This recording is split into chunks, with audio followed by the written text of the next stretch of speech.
Ce programme est financé par les amis et partenaires du ministère de Joyce Meyer. Puis-je vous dire qu'il n'y a rien que vous fassiez qui n'intéresse pas Dieu, et il n'y a aucun endroit où vous allez où Dieu n'est pas déjà. Vous n'êtes jamais seul.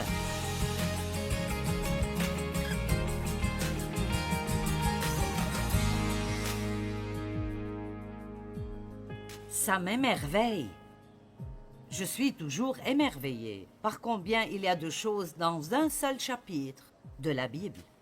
Mais si nous lisons rapidement, nous manquons souvent beaucoup de ce qu'il y a. Et donc aujourd'hui, je veux partager avec vous sur Jean chapitre 21. Dans Jean chapitre 21, il y a 9 leçons juste dans ce chapitre de la Bible. Je ne vous promets pas que nous parlerons de tous les 9 parce que je sais qui je suis, mais nous ferons de notre mieux. Jean chapitre 21, verset 1. Après, Jésus se montra encore aux disciples sur les bords de la mer de Tibériade. Et voici de quelle manière il se montra. Donc, essayez juste d'imaginer ceci. Simon-Pierre, Thomas, appelé Didyme, Nathanaël de Cana en Galilée, les fils de Zébédée et 2 autres disciples étaient ensemble. Donc, ils étaient là ensemble en groupe et pensaient à ce qu'ils devraient faire comme nous le faisons. Et Simon-Pierre dit aux autres, « Je m'en vais pêcher. » Point d'exclamation. Maintenant, ceci m'a toujours marqué parce que il y a un point d'exclamation là. Donc, il l'a sûrement dit en marquant ces mots ou... Et je ne sais pas pour sûr, mais peut-être que Pierre et quelques-uns des disciples étaient juste un peu frustrés. Vous savez, ils avaient ces pensées à propos de Jésus et ce qui allait arriver. Et le voici qui est mort et il n'est plus là.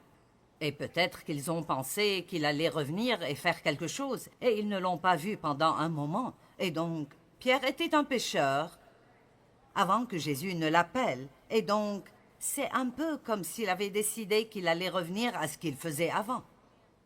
Vous devez faire attention si vous sentez que Jésus n'a pas apparu dans votre vie pendant un moment et ne pas décider de revenir à ce que vous faisiez avant. Amen. C'est la leçon que nous n'aurions pas apprise si nous n'avions pas ralenti pour regarder cela. La deuxième chose ici est, ils lui dirent, « Nous y allons avec toi. » Point d'exclamation. Eh bien, j'aime ça aussi. Savez-vous qu'un leader ou la tête d'une famille, ils ont un certain don de persuasion. Et c'est assez mal de pécher vous-même, mais c'est doublement mal quand vous y poussez d'autres avec vous. Et donc, c'est vraiment intéressant que tout ce que fait un leader, sans même vraiment dire aux autres de le faire, les gens le feront aussi. Il y a des années, lorsque j'ai commencé à travailler dans un ministère de femmes, mes cheveux étaient un peu plus longs et je les relevais avec un bandeau. Et il était décoré. Et je n'ai jamais dit à personne de le faire, mais ça n'a pas pris longtemps pour que presque toutes les femmes de l'église mettent un bandeau. Les cheveux tirés en arrière. Vous devez donc comprendre que si vous voulez diriger quelque chose, vous feriez mieux de guider les gens dans la bonne direction parce que vous n'êtes plus seulement responsable de vous-même, mais vous êtes aussi responsable des choses dans lesquelles vous les guidez et dirigez. De même pour la parentalité. Vos enfants vont faire beaucoup plus ce qu'ils vous voient faire que ce que vous leur dites de faire. Amen. Vous voyez ce que nous apprenons déjà? Maintenant. Alors ils sont allés et ils sont montés dans le bateau. Et voici le message suivant. Mais la nuit s'écoula sans qu'il n'ait rien attrapé. Vous voyez ce qui se passe quand vous faites juste vos propres plans? Oh, il ne se passe rien, je vais pêcher. Oui, nous allons venir avec toi. Et ils n'ont rien attrapé. Certains d'entre vous n'ont rien attrapé depuis longtemps.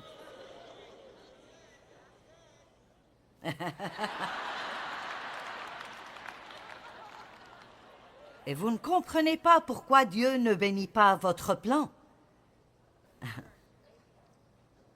Allez maintenant, Dieu n'a pas à bénir notre plan. Son plan est déjà béni. Allez, peut-être que quelqu'un ici pourrait faire un petit détour.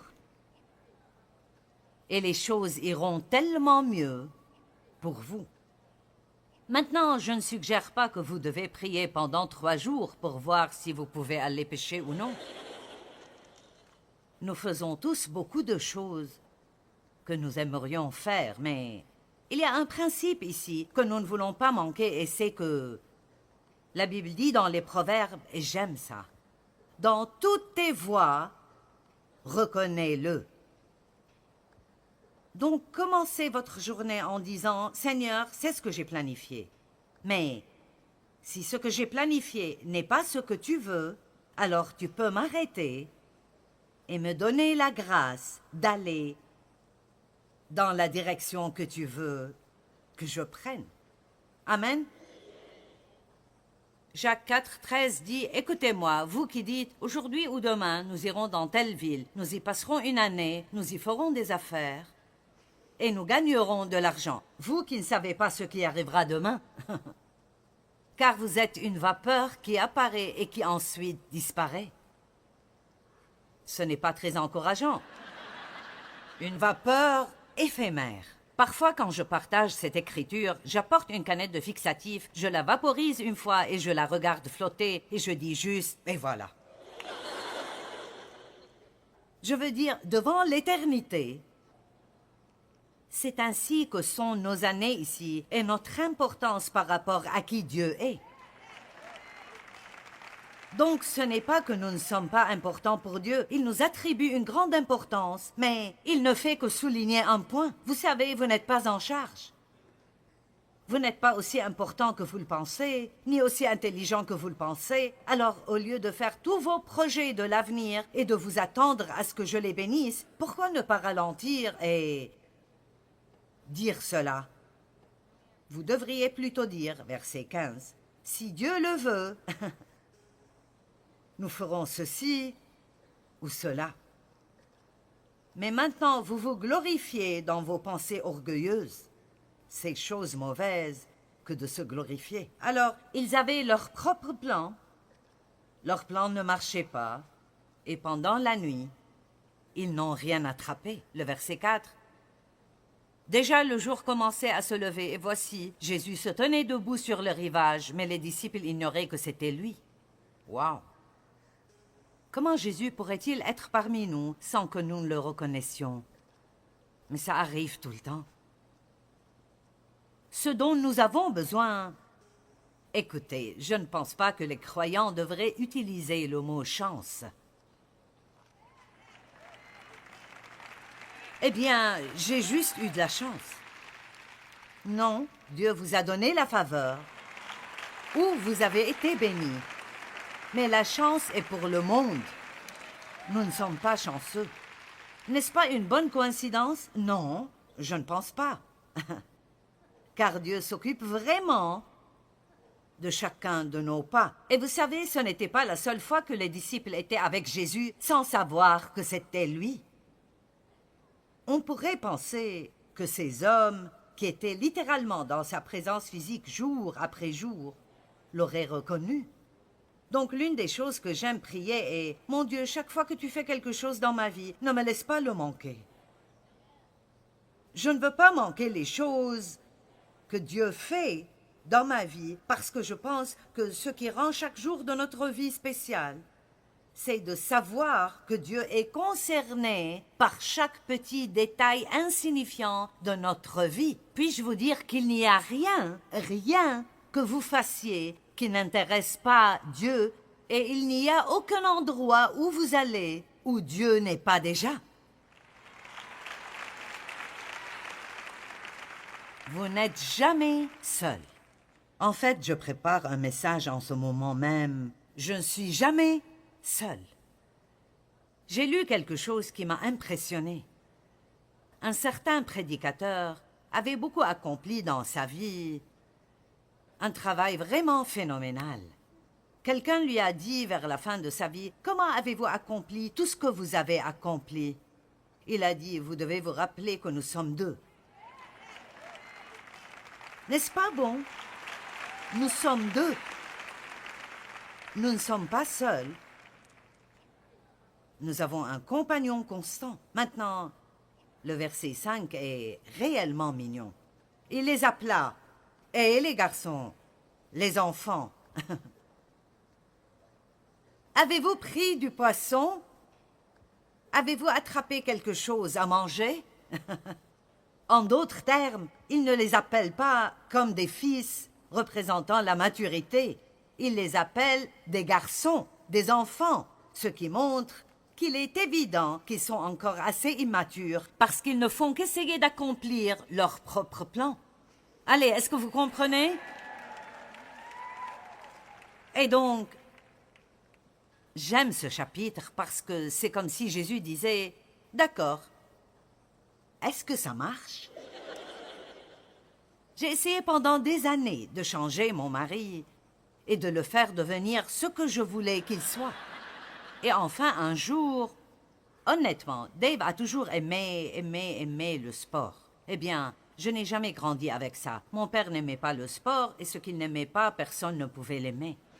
Et donc, je n'aimais aucun sport. Et comme je ne les aimais pas, je ne voulais pas que Dave les aime non plus. Maintenant, je sais que vous n'avez pas ce problème, mais moi, si. Je n'aimais pas ça et je ne voulais pas qu'il l'aime non plus.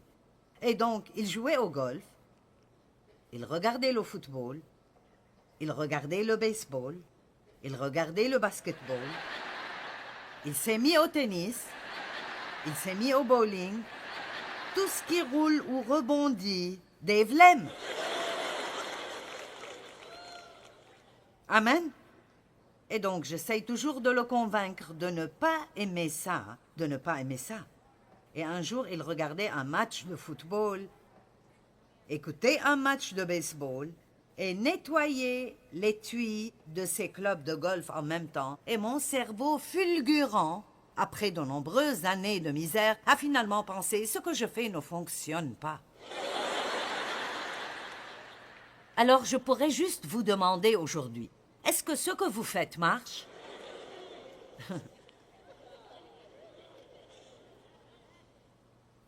Certains ont peut-être besoin de perdre le contrôle et d'aimer cela. Allez, peu d'entre vous comprendront ça.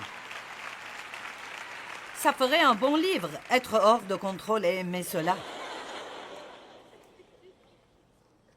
Autrement dit, à quel point serait-ce merveilleux si nous pouvions arriver au point où nous savons que nous n'avons pas la capacité de gérer le monde et de faire en sorte que tout le monde dans l'univers fasse ce que nous voulons qu'il fasse. Mon Dieu! Ah, si nous pouvions passer une journée entière sans avoir d'opinion sur ce que font tous les autres. Les garçons, les enfants, votre plan fonctionne-t-il? Non. Point d'exclamation. Et il leur dit alors, jetez le filet du côté droit du bateau. Allez, quelqu'un ici a besoin aujourd'hui de jeter votre filet du côté droit du bateau parce que vous avez pêché du mauvais côté du bateau et vous n'avez rien attrapé? Le titre de ce message aujourd'hui est « Dieu, que veux-tu que je fasse ?»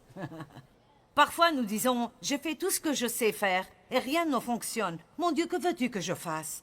Mais je suis en train de poser une question plus sincère. « Mon Dieu, que veux-tu que je fasse ?» Je peux le répéter si vous ne l'aimez pas tous. « Mon Dieu, que veux-tu que je fasse ?» Vous savez, parfois quand je suis au milieu de quelque chose, si je m'arrête juste pour dire « Mon Dieu, je me sens vraiment frustré, j'ai perdu la paix ici, que veux-tu que je fasse ?» Si souvent je l'entends juste dire « Laisse tomber. Tu n'y peux rien de toute façon. Laisse-moi m'en occuper. » Vous savez, il y a tellement de choses dans nos vies que Dieu veut prendre en charge. Mais il ne le fera pas, à moins que vous ne le laissiez. Remettez vos soucis au Seigneur et il prendra soin de vous. Tout d'abord, nous devons cesser d'essayer de tout faire et montrer que nous faisons confiance à Dieu. Alors il leur dit au verset 6, « Jetez le filet du côté droit du bateau et vous en trouverez. » Ils lancèrent donc le filet et ne purent plus le remonter, tellement il y avait de poissons. J'aime ça. Combien d'entre vous aimeraient qu'un gros camion s'arrête dans votre allée et jette simplement des tas de bénédictions juste devant votre porte? Amen. Le disciple que Jésus aimait dit alors à Pierre, « C'est le Seigneur !» Grande révélation. Lorsqu'il a vu le miracle, une autre leçon ici. Il a cru que c'était Dieu. Mais vous savez, Jésus a dit à Thomas, qui avait dit, « Je ne croirai pas à moins que tu ne me montres ton côté et tes mains, les cicatrices sur ton côté et tes mains. » Jésus l'a rencontré là où il était. Il nous rencontrera où nous sommes. Et alors il lui a montré pour que Thomas puisse croire. Mais ensuite il a dit, « Heureux ceux qui croient et qui n'ont pas vu. » Et c'est facile de vous enthousiasmer si vous avez reçu votre guérison. C'est facile de vous enthousiasmer si vous avez eu votre miracle, si vous avez eu votre percée. Mais n'oubliez pas comment c'était alors que vous receviez encore le témoignage que vous donnez maintenant. La seule façon d'obtenir un témoignage est de passer par un test. Et comme nous l'avons déjà dit, nous devons aimer Jésus tout autant lorsque les choses ne se passent pas comme nous le souhaitons que lorsqu'ils le font. Et je crois fermement que si vous ne pouvez pas aimer Dieu dans les moments difficiles, vous ne l'aimerez pas dans les bons moments. Et je sais que les gens pensent que cela n'a pas de sens, mais c'est la vérité. Parce que nous sommes plus enclins à chercher Dieu quand nous avons un besoin que nous le sommes quand nous n'avons pas de besoin. Donc si vous l'aimez tout autant dans la vallée que vous l'aimez sur la montagne, vous resterez probablement au bon endroit et respecterez vos priorités.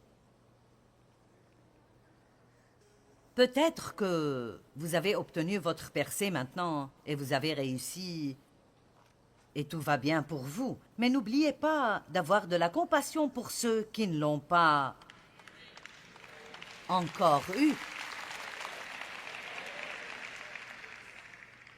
Et n'oubliez pas que si vous n'avez pas besoin d'un miracle maintenant, cela ne veut pas dire que vous n'avez pas besoin de Jésus autant à chaque moment de votre vie. Parce que vous savez quoi? Quand il a dit « Sans moi, vous ne pouvez rien faire », il l'entendait. Amen. Puis le disciple que Jésus aimait dit alors à Pierre, « Et vous savez, Jean a écrit le livre de Jean. Et il s'est constamment appelé « Je suis le disciple que Jésus a aimé ». Maintenant, je suis assez comme Pierre pour savoir que ça me gênerait. Je suis le disciple que Jésus a aimé. C'est comme « Qui penses-tu être ?» Quelle confiance il a dû avoir! Plus qu'aucun autre disciple, il était concentré, non pas sur son amour pour Jésus, mais sur l'amour de Jésus pour lui. Et il a vécu plus que les autres. Amen. C'est un message différent. Le disciple que Jésus aimait dit alors à Pierre, « C'est le Seigneur. » En entendant que c'était le Seigneur, Simon-Pierre remit sa tunique qu'il avait enlevée pour pêcher et il se jeta alors à l'eau. Les autres disciples regagnèrent la rive avec le bateau en remorquant le filet plein de poissons car ils n'étaient qu'à 100 de mètres du rivage. Une fois descendus à terre, ils aperçurent un feu de braise avec du poisson dessus et il y avait du pain. Maintenant voici une autre leçon incroyable. Jésus leur dit, « Apportez quelques-uns de ces poissons que vous venez de prendre. » Simon-Pierre remonta dans le bateau et tira le filet à terre. Il était rempli de 153 gros poissons. J'ai recherché partout et personne ne sait exactement pourquoi c'est 153. La seule chose que j'ai trouvée, et ce n'est même pas certain que ce soit vrai, c'est que quelqu'un a dit qu'il y avait 153 espèces de poissons différentes à l'époque et qu'une partie du miracle était qu'il y avait un poisson de chaque espèce.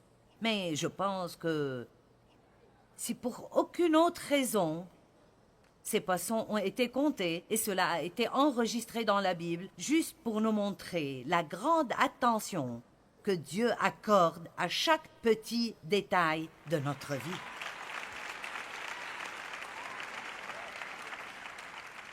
J'ai lu dans Lévitique et Nombre, laissez-moi reformuler. J'ai essayé de lire Lévitique et Nombre.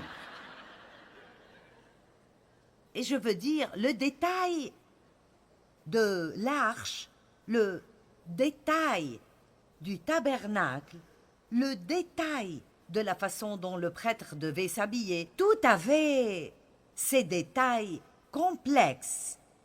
Mais ensuite, vous entrez dans le Nouveau Testament et la Bible dit qu'il connaît le nombre de cheveux sur notre tête.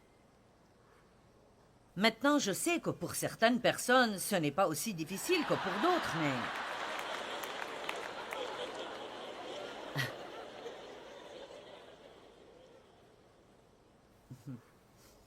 Amen.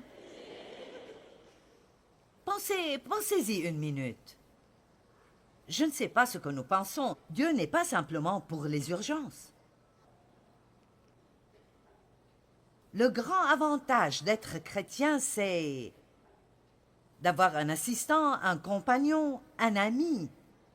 Il n'y a plus l'un de vous, il y a deux d'entre vous. Hier soir, un grand nombre de personnes ont reçu le Christ et je prie que la même chose se produise aujourd'hui, car vous ne voulez pas vivre votre vie seule et faire vos propres plans et passer votre vie à ne rien attraper.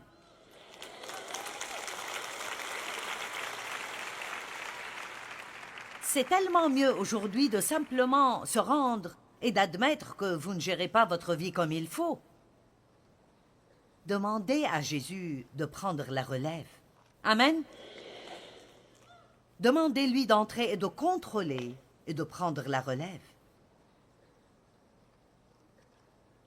Et puis j'aime cela, le verset 13. Je secoue la tête chaque fois que je vois ça. Et Jésus vint et prit le pain et le leur donna, ainsi que le poisson. Au cas où vous auriez manqué cela, Jésus leur a préparé le petit déjeuner. Quoi? Le Seigneur ressuscité. Il était mort, était allé en enfer, avait pris les clés de l'enfer et de la mort de Satan, était sorti de cette tombe victorieux, avait pris son sang dans le Saint des Saints, était revenu pendant les 50 jours, s'est manifesté, lui, le ressuscité, le roi des rois, le Seigneur des seigneurs, celui qui est tout de tout. Et il leur a préparé le petit déjeuner. Quel exemple! Et puis nous devons penser à Jean 13 et c'est tellement rempli de leçons. Peter parlait ce matin de... Savez-vous qui vous êtes? La seule façon de vraiment servir les autres avec une bonne attitude est de savoir qui vous êtes. Jésus savait qui il était. Alors il n'avait pas à prouver qui il était. Il a préparé le petit déjeuner. Vous savez, Dave me demande de temps en temps, tu peux me cuire des œufs? Et je ne...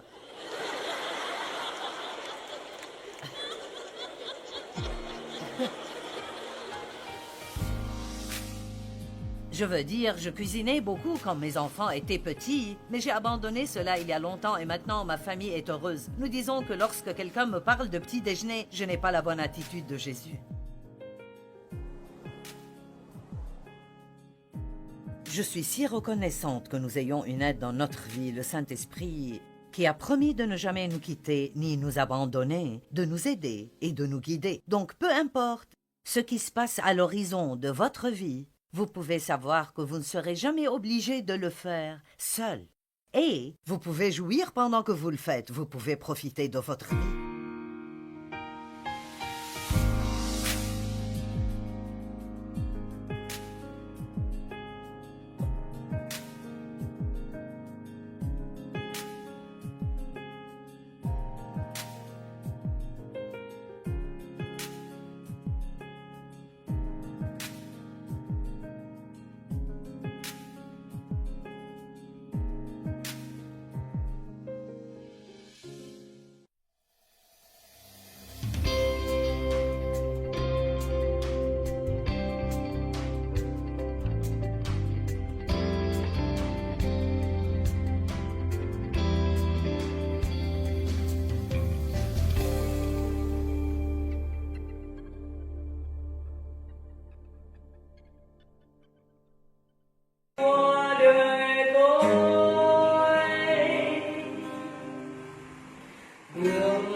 hương thu êm đềm hà diều đã bóng đắm cháy giữa đồng kỷ niệm yêu thương trong mỗi ngày ấy tiếng ru gọi hãy nhớ biết bao